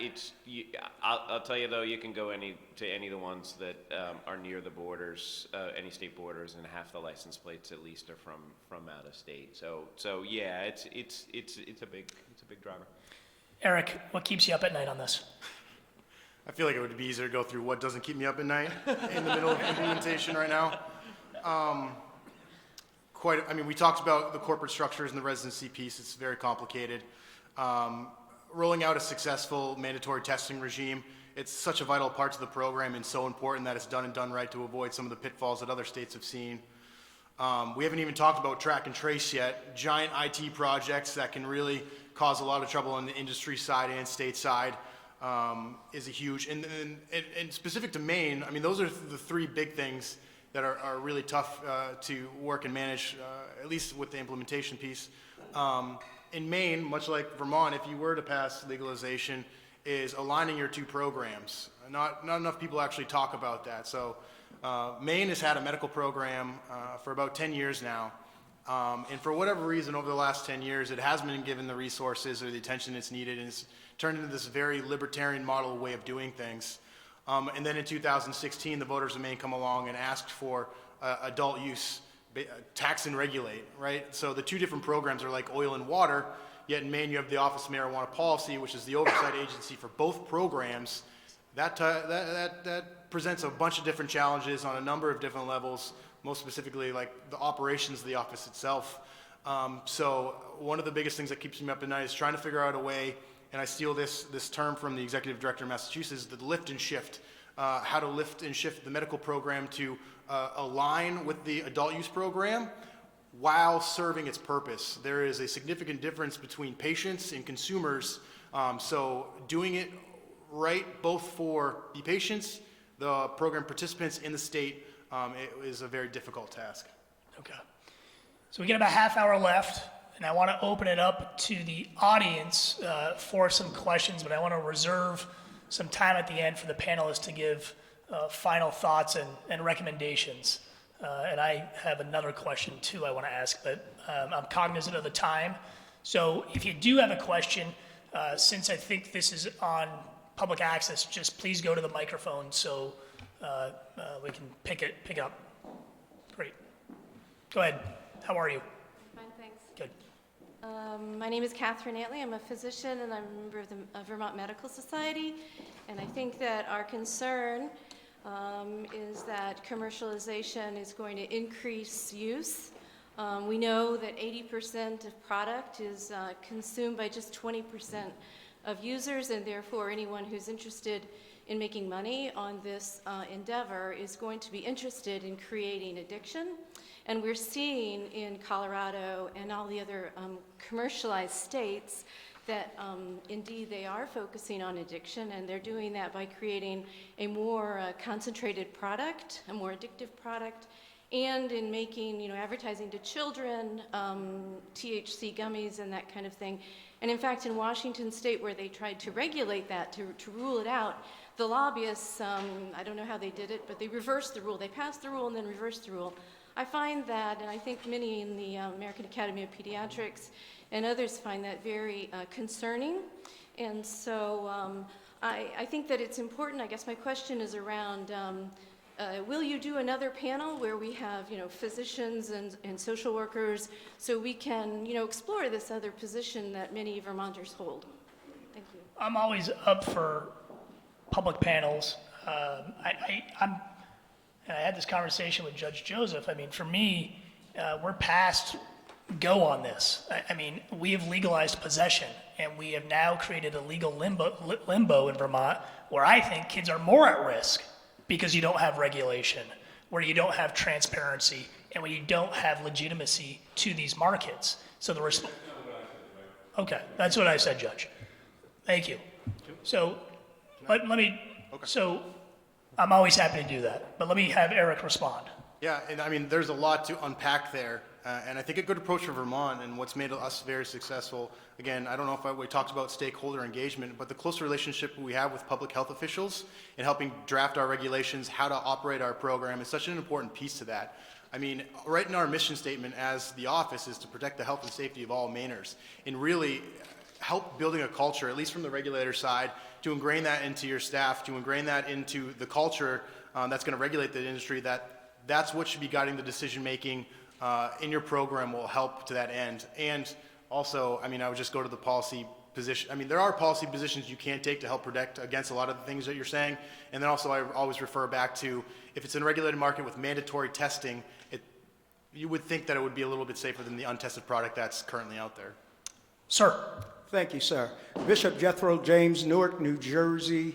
I'm a retired urban development executive at PSE&G, advisor to the last 6 governors and 10 attorney generals in the state on all urban matters, police matters also. Survivor, ground zero, did the triage there, state police chaplain.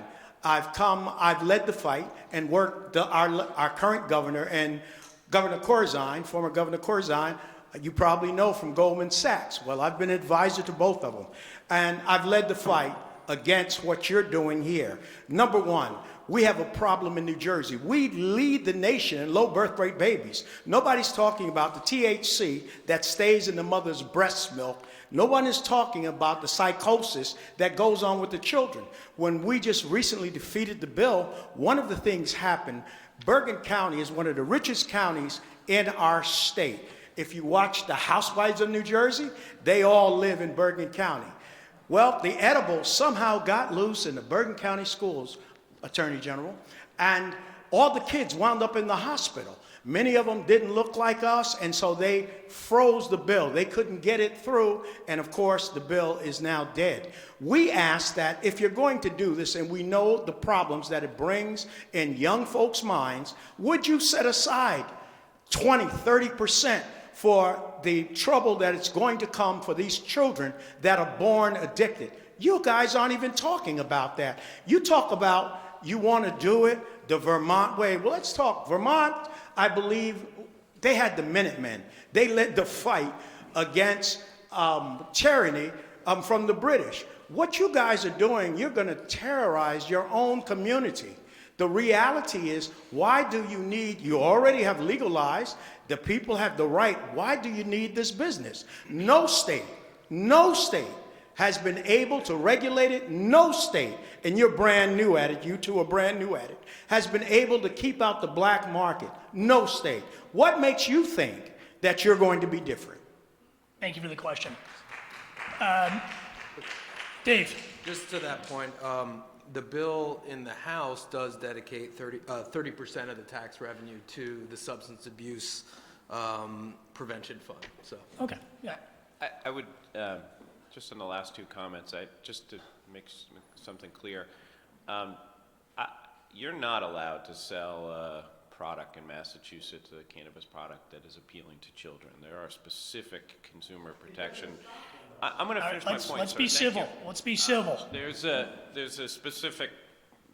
specifically laid out in the law, and there's specific, very, very detailed regulations that are around that. And I would urge Vermont, and I presume Vermont is thinking about this, on having some sort of structure that is like that. None of my clients want to be selling product to children. That is not something any of them want to do. And if they do that they are going to lose their license and they are going to be out of business. And I can just add, every single legislative proposal that's been considered in Vermont since they started considering legalization measures have had prohibitions against marketing products that are appealing to children and have protections for children and have contemplating funding for substance misuse treatment. Can I just speak as a mother too, myself? I am a cannabis consumer. I mean, I have been for a long time. I sometimes choose to have a tincture, before bed, or have a joint before when I'm with friends, and instead of having a glass of wine. And I'm not an addict. My children are not allowed to consume cannabis, just like they can't have a glass of wine or a beer, and so I parent them around this the way that I do with anything that they're not allowed to do. They know that their mom sometimes smokes pot, and I've done pretty well in my life, and my kids are healthy, and all my friends smoke pot too. And I'm really,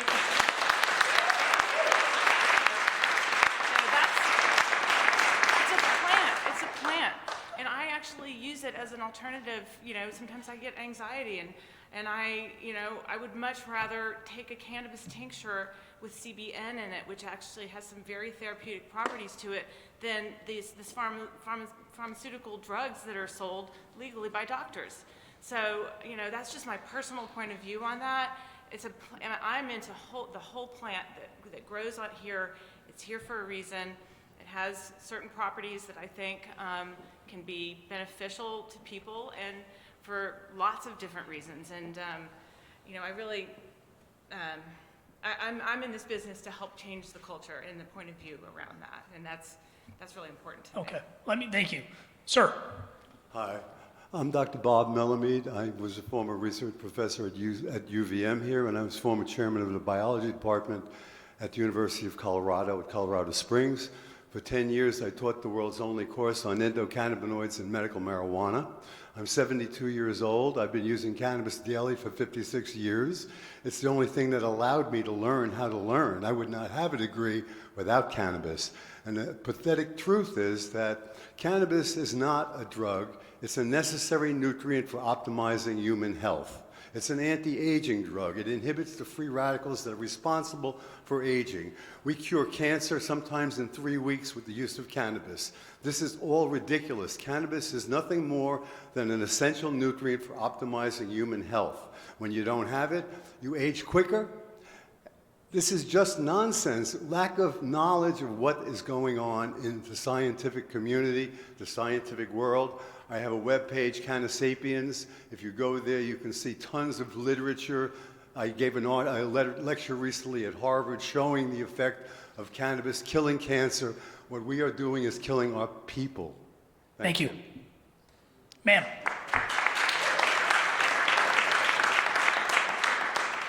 Hello, I'm Casey Massey. I own a couple retail stores here in Vermont. Get yours. I want to talk first about addiction because I do think it's an important thing. I too am a mother and a community member, and our stores are actually geared to not let anyone in that's under those ages, so the exposure to our products would be severely limited. I also think it's important that we're teaching our kids about these things. I have a 13-year-old boy myself, and I have talked to him about drug use and how his mind is still developing until the age of 21. So he should not smoke any cannabis-related products before that because we want him to have a nice, healthy, strong mind. But I also think there's other things that are going on that are important for us to know during this. So I'm gonna ask a couple specific questions for you two gentlemen. Do you guys have a limitation on retail stores owning one shop? Yes. You do. So one store, one shop. Oh, one I'm license. sorry, no. For retail shops, we have common ownership of 3. Okay.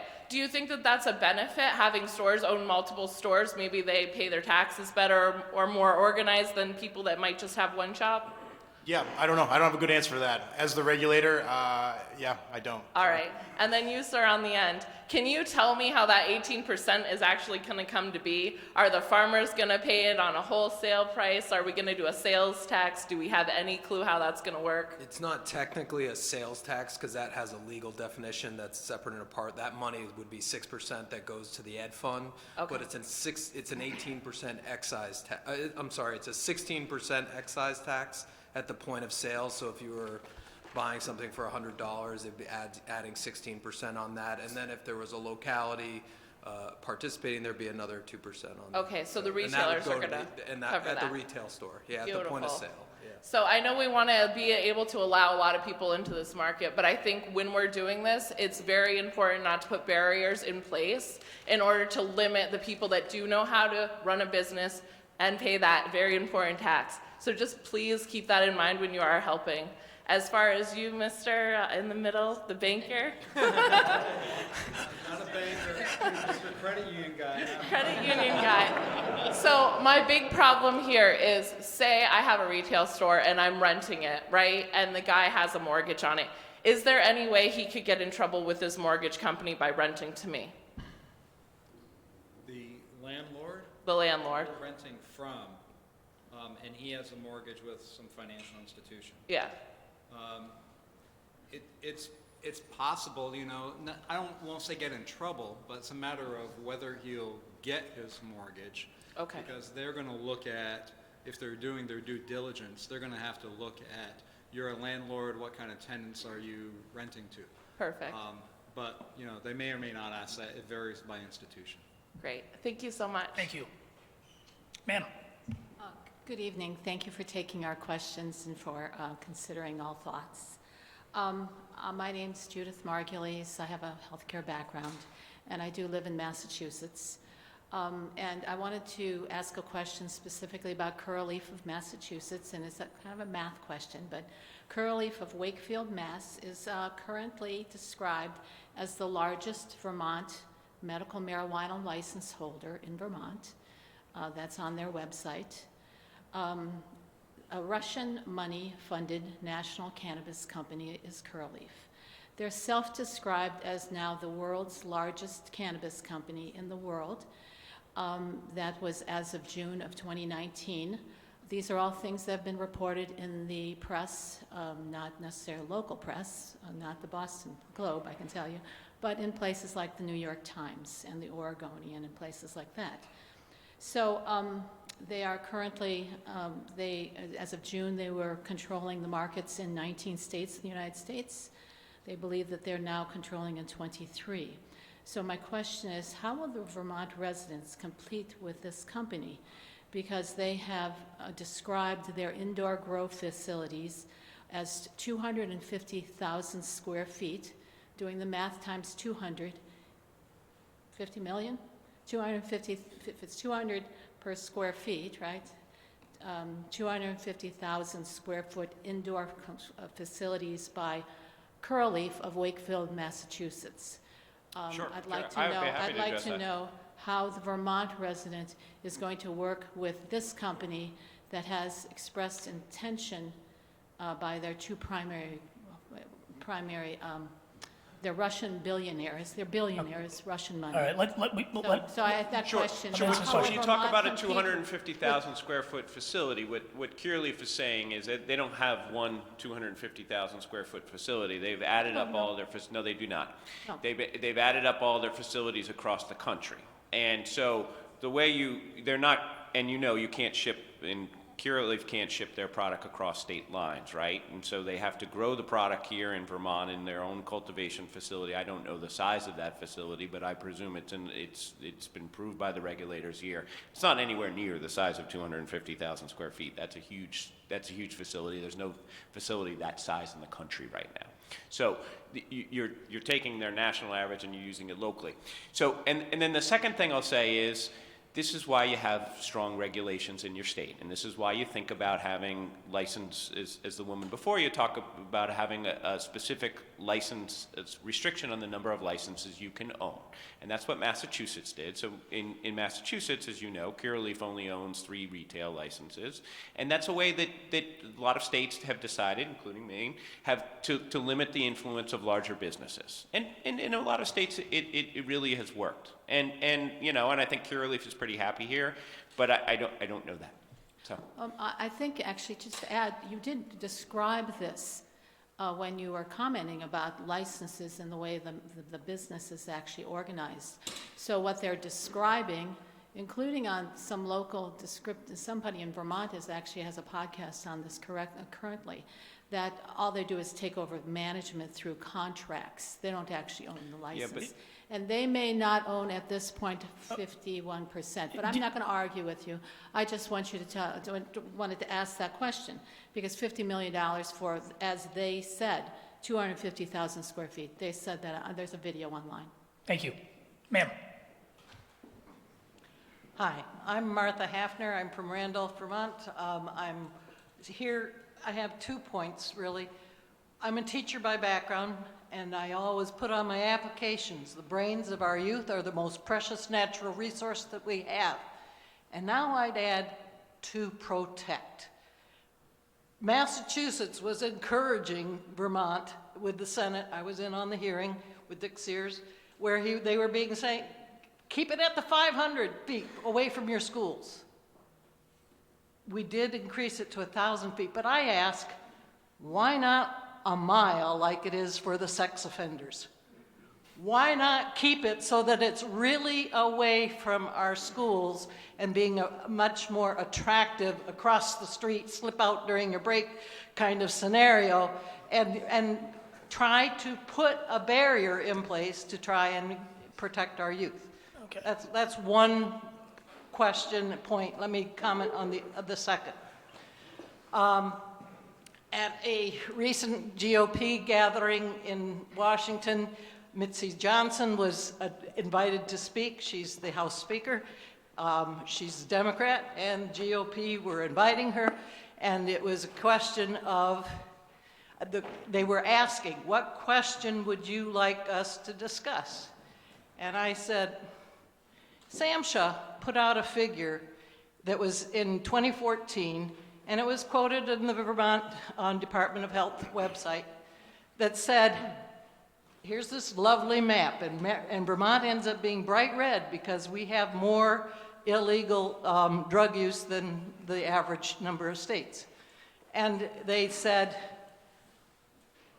$600 billion is being spent by U.S. taxpayers. Excuse me, ma'am, to but address- we're short on time. Do you have the question? What's the second question? So I'm getting to it. $600 billion is U.S. taxpayers is going to drug-related expenses. My question, and it's not necessarily for this panel to answer, but it's one that the state needs to address, is what kind of expenditure are we putting into drug-related expenses already here in Vermont, and do we really want to be fanning that with additional gateway access? Thank you. Dave, do we know, is there a restriction in terms of where a retail operation can be placed in relation to a school?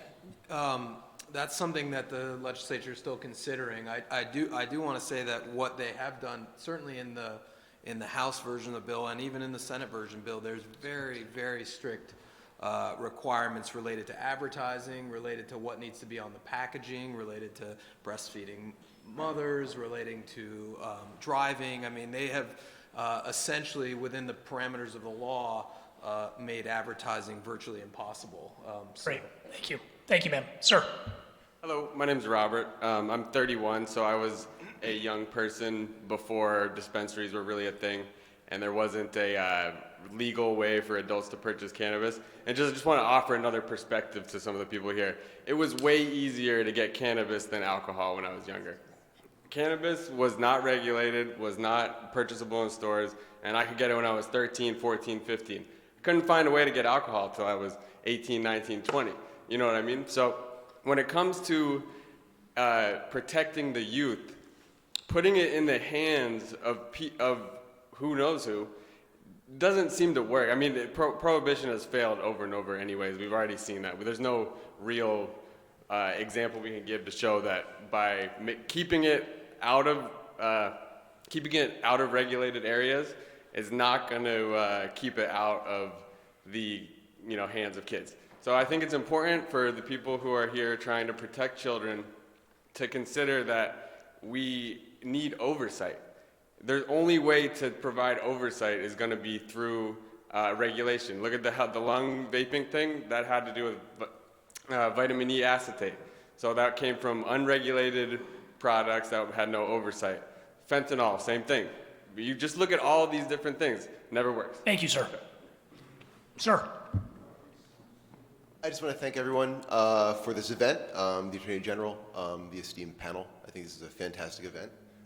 My name is Jeffrey Pizzatello. If you guys don't know, I'm the Executive Director of the Vermont Growers Association. We are Vermont's new, basically the Vermont Brewers Association, but for our emerging cannabis scene.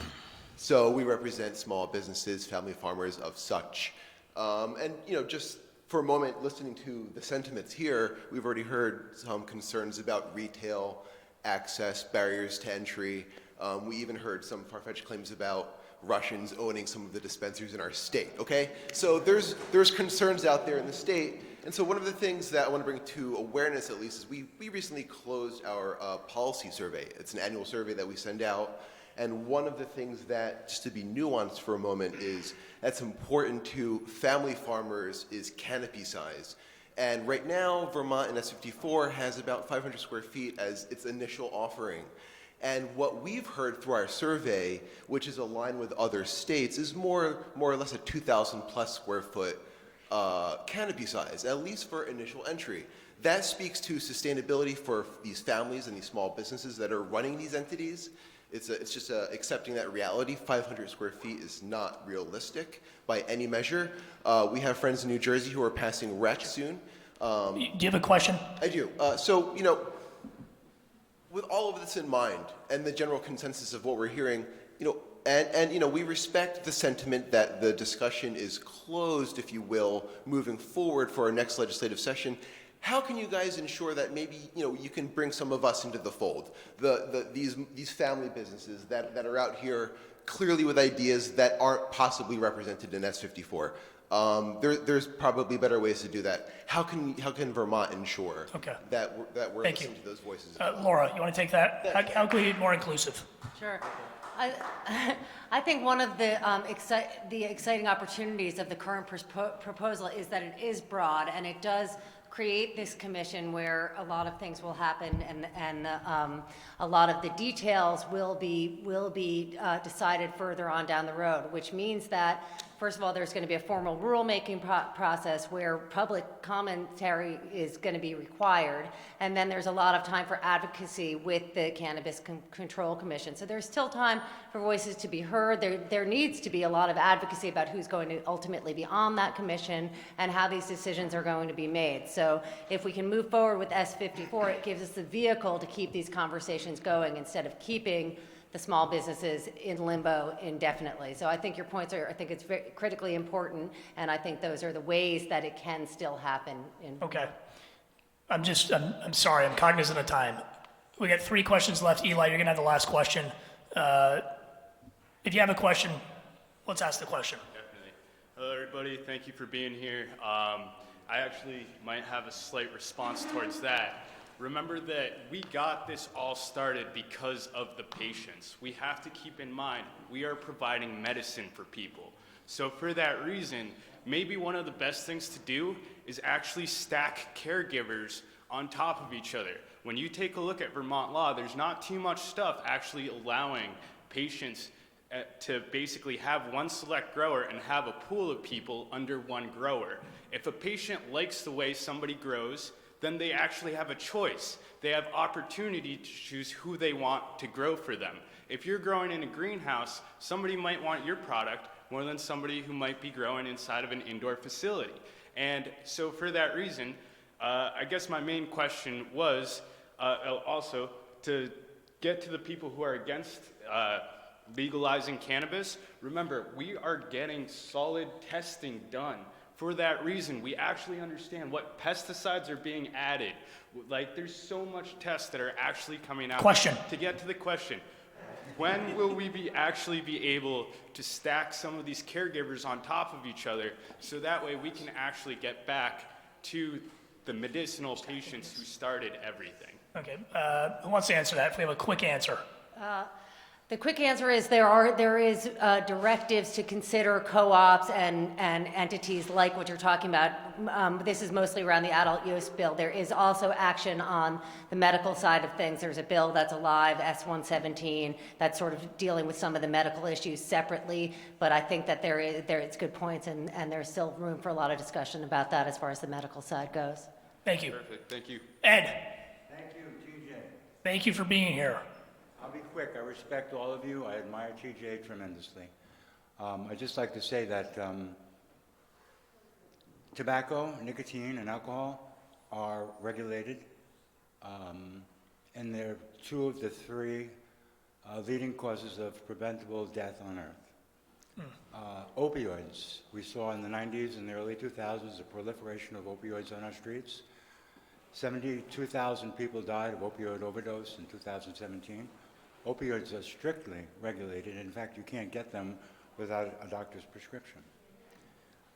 I think that there's a Trojan horse in the room. I don't think, believe me, I mean this from my heart, I don't think it's intentional.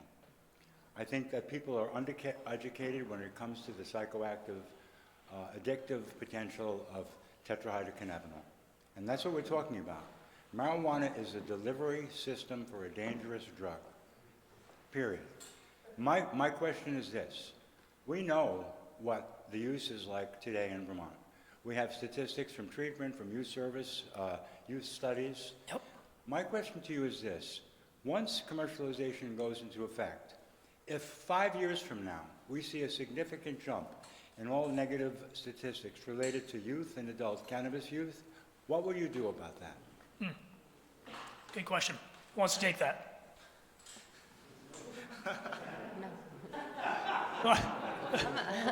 I'm A happy good question. to.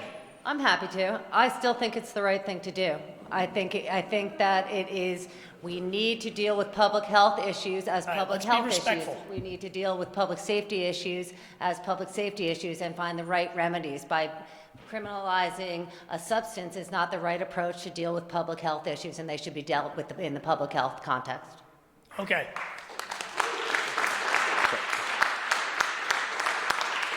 Eli Harrington, who has been a leader and an advocate on this issue for many years, has been in the forefront, helped promote this event. Eli, thank you.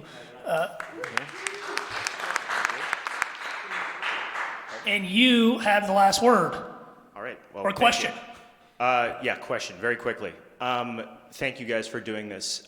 For Eric and Kevin, when we're talking about social equity in Vermont, we've been talking, I think, a little bit more about geographic diversity.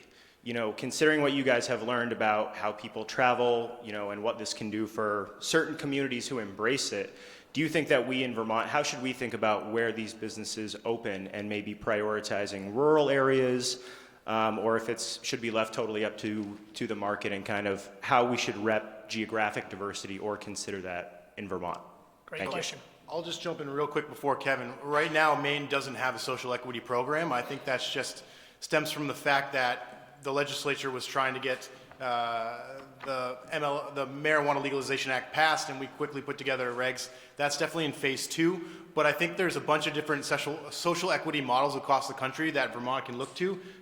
There's a bunch of different ways you can do it. You can look to Los Angeles, you can look to Colorado, you can look to Massachusetts. But I mean, as far as Maine is concerned, that's definitely a phase 2 thing, and we would be happy to learn from Vermont if that was something they would roll out.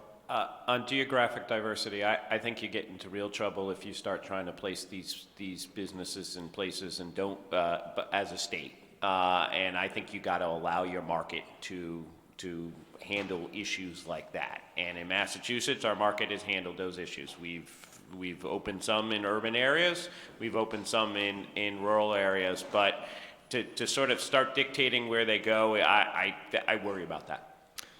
Okay.